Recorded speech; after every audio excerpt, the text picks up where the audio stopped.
Today, we're jumping into a text that's really at the heart of a global faith, and at the same time, a huge debate. It's sacred scripture for millions of people, but its origins are some of the most contested in modern religion. Yep, we're talking about the Book of Mormon. So let's just start with this one big question. What if the story of Jesus wasn't just confined to the Middle East? What if there was another record from a whole other continent that also talked about his ministry? That very idea is the entire premise of the Book of Mormon, and it's what makes it so fascinating. And, so controversial. Okay, so what is this book, really? Well, for members of the Church of Jesus Christ of Latter-day Saints, the whole point is right there in the title, Another Testament of Jesus Christ. Joseph Smith, the church's founder, even called it the keystone of our religion. Let's dig into what that actually means. First off, it's super important to get this. For believers, the Book of Mormon does not replace the Bible. Not at all. It's actually part of a larger collection of scriptures they call the standard works. This includes the Bible, which they love and use, right alongside these other books. So the idea isn't replacement, it's addition. This slide really gets at a key belief. See, Latter-day Saints point to a prophecy in the book of Ezekiel about two sticks, which you can think of as scrolls, that would one day be joined together.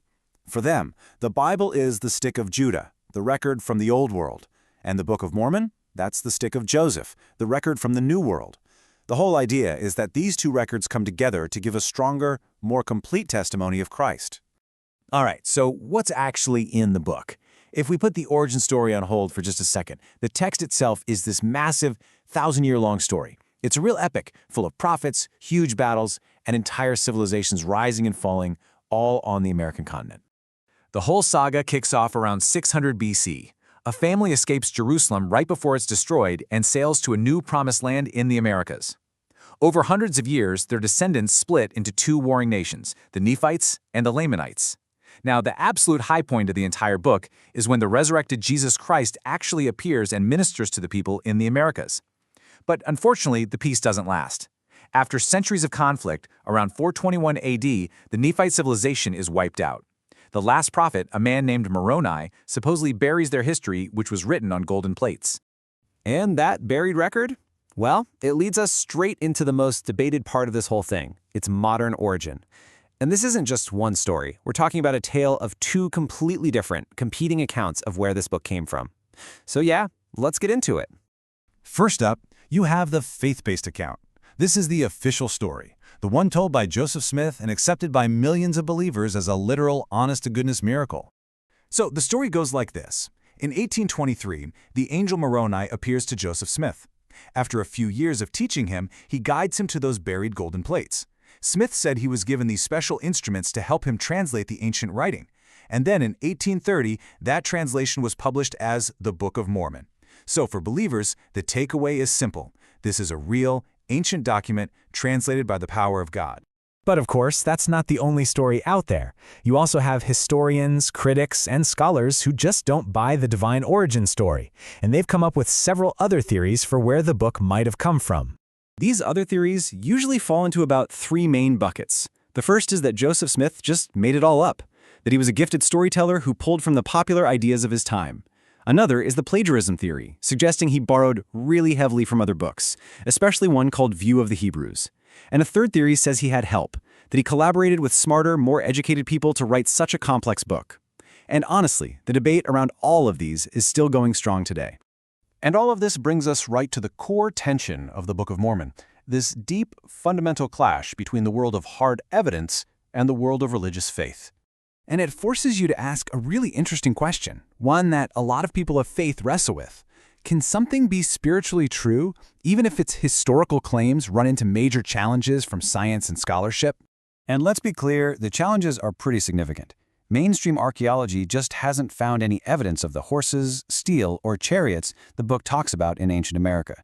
Linguists haven't found a single trace of any Hebrew or Egyptian-like languages, and modern DNA evidence overwhelmingly links Native American ancestry to Asia, not the Middle East. For critics, this lack of evidence is pretty much case closed. But for a lot of believers, the conversation doesn't just stop there. They might come back with a perspective like this one, which suggests that a text's spiritual value doesn't really depend on it being scientifically or historically perfect. And that, right there, shows a huge shift in thinking.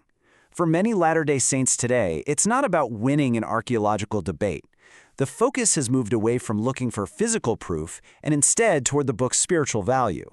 The question becomes less, did this happen exactly as written, and more, does this book bring me closer to God?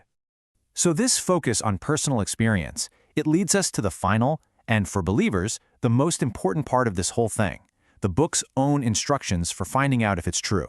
You could call it a kind of spiritual proof. You see, you've basically got two different ways of looking for truth here. One path relies on external, physical evidence, science, archaeology, history. But the other path is completely internal. It's based on faith, prayer, and a personal spiritual experience. And this path is summed up perfectly in a really famous passage right at the end of the book. It's known as Moroni's Promise, and it's basically a direct invitation to every single person who reads it. This passage promises that anyone who reads the book and then genuinely asks God in prayer if it's true will get a personal spiritual answer.